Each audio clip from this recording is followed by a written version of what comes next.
Olá a todos. Bom, nesse vídeo aqui eu vou explicar a questão judaico-palestina.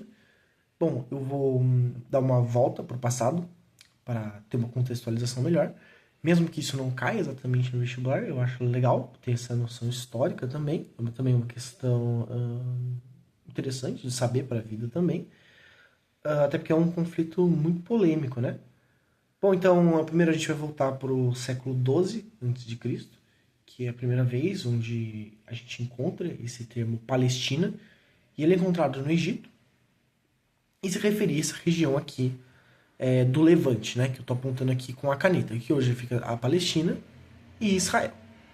Bom, nessa época, os palestinos não habitavam essa terra só, eles moravam junto com os hebreus, e, bom, é a famosa terra prometida da Bíblia, e na Bíblia a gente conhece esses povos como os cananeus e os filisteus, tanto que provavelmente filisteu vem de Palestina, até porque os romanos chamavam a Palestina de Filistina, então Filistina, filisteus. Então, assim, existem algumas mentiras que o pessoal propaga, que os palestinos, na real, são um povo de origem árabe, que veio do século 7 depois de Cristo, mas, bom, não é verdade, eles são lá há quase tanto tempo quanto os hebreus, né? E a ONU considera eles como um povo autóctone daquela região. Bom, mas, enfim, a gente vai avançar um pouco na história e a gente vai chegar numa diáspora judaica, onde basicamente os judeus são expulsos da Terra Santa, né? Terra Prometida, que é a Palestina, pelos romanos. E eles vão justamente ser conhecidos, né, como essa população diaspórica, que vai fugir para a Europa, vai adentrar também o Irã, norte da África. Eles basicamente vão se locomover. Alguns, obviamente, vão ficar nessas terras, né? População essa que existe até hoje em Jerusalém. Bom, esses judeus, eles vão se refugiar na Europa.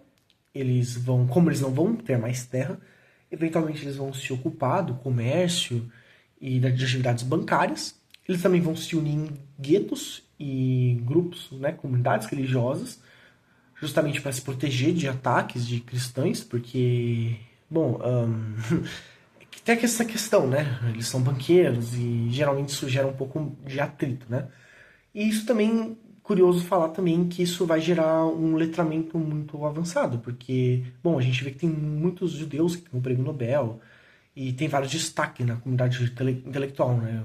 Albert Einstein, Karl Marx, Trotsky, enfim, a gente vai ter vários autores famosos judeus e é justamente isso, porque eles tinham muito tempo livre, né? Já que eles eram comerciantes e banqueiros. Bom, agora a gente vai avançar um pouco, depois da Idade Média, né? Onde os árabes chegam para a Palestina, e é lá que vai ter uma mistura entre a cultura árabe e dos povos que habitavam aquela região, né? Que a gente chama de palestinos.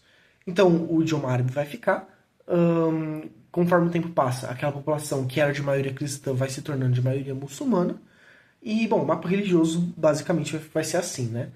Maior parte muçulmana, uma minoria de 10% de cristãos e uma comunidade judaica que, bom, não tinha sido expulsa e tinha ficado, né? Bom, agora a gente vai avançar para o século XIX e a gente vai chegar na era dos nacionalismos, né? E, bom, os judeus, eles decidem também que vão criar um Estado-nação. Em nome desse cara, um autor muito importante para essa teoria, que a gente vai chamar de sionismo, que é a ideia de que os judeus têm o direito de ter um Estado nacional, vai ser muito divulgado pelo Theodor Herzl, né? O Theodor Herzl, ele vai ser um judeu não tão religioso, tanto que a ideia original não era para ser na Palestina, Israel, podia ser na Patagônia, podia ser em Uganda, podia ser em Madagascar, enfim, rolou várias propostas, né? Mas a ideia sempre foi de ser um estado colonialista, né? Porque, como eu falei, essas terras já tinham gente morando, tanto na Palestina, quanto em Uganda, quanto na Patagônia. Ou seja, a ideia era realmente tomar aquelas terras e criar um estado nacional para os judeus. Isso vai ganhar uns contornos religiosos, um pouco tempo depois, com o revisionismo sionismo. Né? O revisionismo no sionismo vai dar esse característico religioso. Não, porque é a Terra Santa, é a Terra Prometida, é Palestina e a gente vai voltar lá e colonizar. E é justamente isso que vai acontecer. no começo do século XX, vai começar as primeiras ondas migratórias. Então eles vão sair da Europa e vão vir para a Palestina. Na Palestina, vai gerar os primeiros atritos com a população local. Bom, antes a convivência era pacífica, historicamente falando, até porque era permitido o judaísmo e o cristianismo naquele território. Só que, bom, agora vai ter um certo extremismo religioso, primeiro por parte dos sionistas, que são esses judeus que acreditam que devam colonizar a Palestina, quanto também, eventualmente, por muçulmanos palestinos e cristãos palestinos também. Então a gente vai ter, por exemplo, o primeiro massacre, que vai ser o massacre de um terrorista judeu, que eu já não me lembro o nome, que vai ser em 1937. Bom, esse território era do Império Otomano na época, né? Que aqui é a Turquia, e na época o Império Otomano ele tinha toda essa região aqui, né? Não, o Egito não, perdão. Mas eles tinham basicamente isso aqui. Hoje é só a Turquia. Bom, então a gente vai ter um acordo com o Reino Unido da criação de um Estado judeu. Que acaba não acontecendo, né? Esse acordo seria, né, que os judeus iam lutar ao lado dos britânicos em troca da independência, em troca de Israel, né? E, bom, isso não acontece e, em vez disso, cria o acordo Sykes-Picot, que dividia o Império Otomano entre a França e o Reino Unido. Então, essa parte ficaria com a França e essa parte aqui ficaria com o Reino Unido. E foi aí que começou o mandato britânico, né?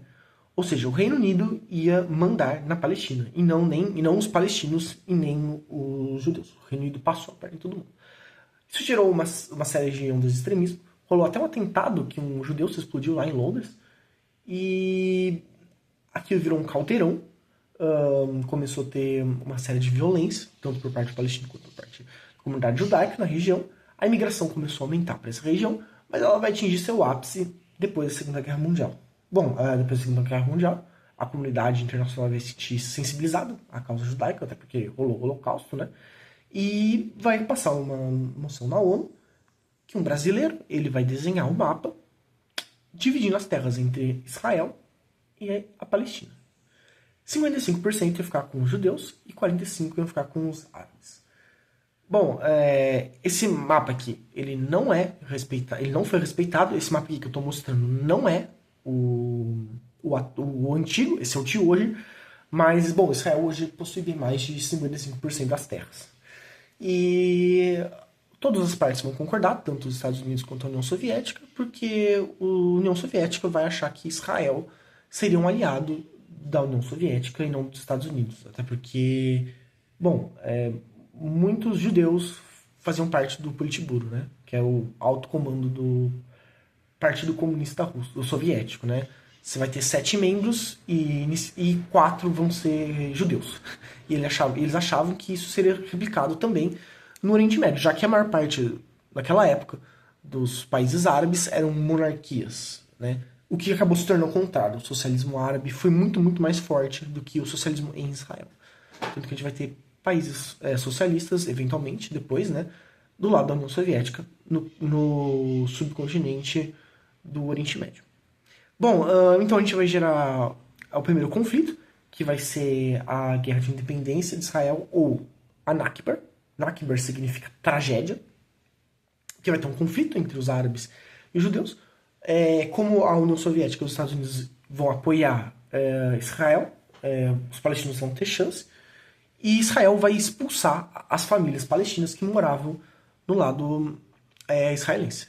750 mil pessoas foram expulsas de seus lares e até hoje, curioso, elas guardam as chaves dos seus lares originais. A maioria das pessoas acabou indo para Gaza, que, bom, vai ser um problema meio que para depois, né? Acontece que o Egito ele vai pegar parte da Palestina e a Jordânia vai pegar parte da Palestina. E, bom, não vai ter Estado palestino. Uma parte vai ser da Jordânia, outra do Egito e a outra vai ser de Israel. Bom, conforme vai passar o tempo, né? Importante ressaltar, os países árabes eles não vão reconhecer Israel como um país, né? E, bom, eventualmente, em 1956, a gente vai ter a crise do Canal de Suez, que é uma crise um tanto complicada, porque, bom, os egípcios vão querer nacionalizar o Canal de Suez. que é esse canal aqui que eu tô apontando aqui com o mapa, né? Que é um canal muito importante, porque as rotas de navio passam aqui, cortam aqui e chegam no Oriente. Se não tiver isso aqui, as rotas vão ter que atravessar a África inteira. Então, assim, é um atalho muito, muito bom. E que rende muito dinheiro. Então, hoje vai entrar em conflito com a França e o Reino Unido, e Israel vai ajudar a França e o Reino Unido, e vai também tentar anexar esse lugarzinho, tá vendo? Isso que chama Península do Sinai. Essa região que Israel vai tentar anexar. Ela inicialmente vai conseguir, só que ela vai ter que ser retirada, até porque os Estados Unidos não apoiou o Reino Unido, a França e Israel contra o Egito. E o Egito vai sair um grande vitorioso, e o canal vai ficar com o Egito mesmo, em vez da França e do Reino Unido. O que acontece depois é a Guerra dos 6 Dias. Bom, Israel ainda queria os territórios do Egito e vai tentar fazer uma intentona em 1967 que vai levar 6 dias. Então, em 6 dias, eles vão, novamente, tomar isso aqui, Sinai. Eles vão também avançar sobre a Síria e Jordânia, tomando vários territórios importantes. Bom, e eles vão, obviamente, ganhar em 6 dias. Por isso foi uma vitória humilhante. Daí, em 1973, a gente vai ter a Guerra do Yom Kippur. Yom Kippur é um feriado judaico, que é em outubro, se eu não me engano. Enfim, não importa. E assim, eles vão tentar dar o troco, né? Todo mundo falou, não, vamos juntar Israel, vamos se vingar, vamos se vingar. Dito e feito. Eles dão um pau em Israel. As tropas do Egito chegam em Tel Aviv, que fica mais ou menos aqui. Eles não tomam Tel Aviv. É bem estranho, ninguém sabe ao certo motivo, tem várias teorias da conspiração. Mas enfim, de qualquer forma, os Estados Unidos chegam para salvar a existência de Israel, porque senão Israel não existe mais. E, bom, Estados Unidos, né? Não tem o que fazer, os egípcios perdem. E, como troco, né? Os árabes, eles vão gerar o choque do petróleo. Eles vão aumentar o preço do petróleo para ferrar com a economia dos Estados Unidos, né? Até porque a ideia é que se a gente não pode vencer os Estados Unidos militarmente, vamos derrotar eles economicamente. Bom, então, depois disso, começou a ter várias questões com o Líbano, que já existiam, os libaneses geralmente participavam dessas guerras. Mas, nos anos 80, Israel vai invadir o Líbano, ele vai entrar em conflito com os libaneses, com várias milícias do Líbano e grupos comunistas palestinos pelo controle do Líbano. Israel vai ocupar o Líbano por um bom tempo. Eles vão patrocinar um grupo terrorista cristão no Líbano que se chama Falange Libanesa, que vai ser um grupo fascista que vai fazer vários massacres. E nesse caos social que estava tendo no Líbano é criado o Hezbollah, no sul, aqui ó, nessa partezinha aqui. O Hezbollah é um grupo xiita, e significa Partido de Deus, se eu não me engano. E eles vão decidir expulsar os israelenses. O plano deles era expulsar Israel, criar um Estado muçulmano, que o presidente do Líbano é um cristão, tem uma lei que diz isso. E eles iam querer fazer com que os crimes da falange libanesa fossem pagos, de todos que compactuaram com isso. Então, essa milícia ela vai lutar com Israel, ela vai ganhar de Israel e vai expulsar Israel do Líbano. E essa milícia até hoje existe e ela é muito importante, né? Vai ser muito importante aqui pra frente, né? Bom, então, em seguida, depois, a gente vai ter um negócio chamado Intifada. Também nesse contexto, um pouco depois da Guerra do Líbano, né? A gente tem que pensar nessa região de Israel como um estado belicoso. Israel está sempre em guerra. Eles precisam expandir o território ad infinitum. Porque também é a lógica do capital, né? A expansão do capital ad infinitum. De qualquer forma, né? Vai ter esse negócio que eu chamei, né? Que eu acabei de falar, né? A intifada. Intifada em árabe significa revolta, ou rebeldia, revolução. Revolta, né? Acho que a tradução seria mais rebelião, né? E eles vão fazer essa rebelião contra Israel, como eu falei, nos anos 80. E, bom, vai ter esse conflito. E, vai dar no que dá, né? Vamos ver uma galera, como sempre. E, bom, como sempre... sim, é importante também falar dos grupos, né? Da primeira intifada, né? Tem a OLP, que é a Organização de Libertação Popular Palestina. Tem o Fatah, e tem a FLPP, enfim, um partido comunista aí da Palestina. Né? São grupos de esquerda, são grupos seculares, eles não têm uma religião, eles não querem criar um Estado teocrático. E, bom, o grande líder do Fatah vai ser o Arafat, Nasser Arafat, o Arafat, enfim, que vai ser um cara que ele vai ter um grande apelo popular, ele vai ganhar um prêmio Nobel, inclusive, e, bom, ele vai ser essa figura muito carismática, e, bom, ele vai gerar justamente esse apoio popular mundial, porque ele é um cara muito legalzinho, ele é gente boa, todo mundo gostava dele, e também isso vai gerar os acordos de Oslo, que vai ser a paz entre o Fatah e essas organizações de esquerda com o Estado de Israel. Então eles vão fazer esse acordo que vai dividir Israel, a Palestina, em 3 partes. Né? A parte de influência A, B e C. A A ia ser governada por Israel, a B pelo Fatah e a C, que é o truque, por Israel e pela IDF, que é a Organização de Defesa de Israel. O que é essa área C? Essa área C são as estradas, são os fluxos. Então, assim, o Fatah controla cidades na Cisjordânia, mas quem controla as estradas da Cisjordânia não é o Fatah, é o Israel. Entendeu? Então, só sai e entra daquele território quem Israel permitir. E foi esse o truque de Israel. Ah, mas por que o Fatah aceitou se é um acordo péssimo para eles? Bom, é porque eles estavam sendo caçados, né? Como cães, inclusive. Israel mandou um carro-bomba na sede deles. Tá terrorista, né? Enfim. Tem gente que acha que terrorismo é só de muçulmano, né? Enfim. Bom, acabando isso, a primeira intifada, que foi nos anos 90, a gente vai ter a segunda intifada. A segunda intifada é bem importante pra gente. E ela vai acontecer nos anos 2000. E vai ser com um outro grupo que vai ganhar destaque, que vai ser o Hamas. Né? É aí que esse grupo vai surgir. Bom, o Hamas, ele, como o Fatah, a OLP, os partidos comunistas estavam muito enfraquecidos, um grupo religioso geralmente tende a ganhar força. Então eles tinham patrocínio da Jihad Islâmica, e no começo não era um grupo armado, era uma galera que fazia trabalho religioso, voluntário, né? Ajudava a comunidade, entregava comida e essas coisas.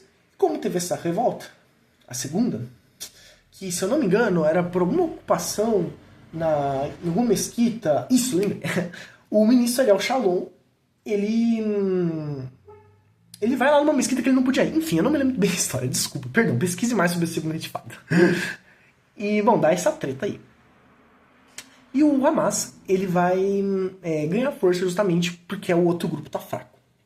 E, bom, o Hamas ele é diferente da OLP e do Fatah, porque ele não quer um Estado laico, ele quer um Estado muçulmano. Né? Tanto que eles são também um partido político, além do braço armado. E todo esse contexto de revolta, eles acabam se armando. E, bom, dá essa treta aí da segunda intifada, que também vai morrer uma galerinha aí, né? Bom, daí depois eu acho que já dá pra gente falar das eleições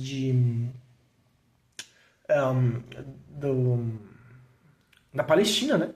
Da Autoridade Nacional Palestina, que, bom, são esses territórios aqui, né? Cisjordânia e Gaza, que são os territórios palestinos, eles são governados pela Autoridade Nacional Palestina. Ia ter umas eleições, e o cara do Fatah, ele acaba ganhando para presidente, mas para primeiro-ministro, quem ganha é o Hamas. Israel não aceita essa vitória do Hamas, e eles ameaçam fazer um bloqueio econômico total na Palestina, caso o presidente do Fatah não desse um golpe e removesse o cara do Hamas. De primeiro, ele não aceitou, mas depois, vendo os impactos que isso ia causar, ele aceitou esse acordo com Israel e começou a guerra civil palestina entre o Hamas e o Fatah. Basicamente, o Fatah ganhou na Cisjordânia e o Hamas ganhou em Gaza. Tá vendo? Esse Gaza é só esse espacinho pequeno. Tá morrendo tanta gente e é aqui. Esse é o ponto. Dá essa treta. e o Hamas controla Gaza. Gaza é uma região muito importante, tem muito gás natural, tem um porto de Gaza, que é um porto muito importante para o comércio e economia do Levante, e eles vão controlar essa área. Bom, então o que Israel vai fazer? Israel vai fazer um bloqueio em Gaza. Então, nada entra, nada sai. Isso foi em 2019 que aconteceu.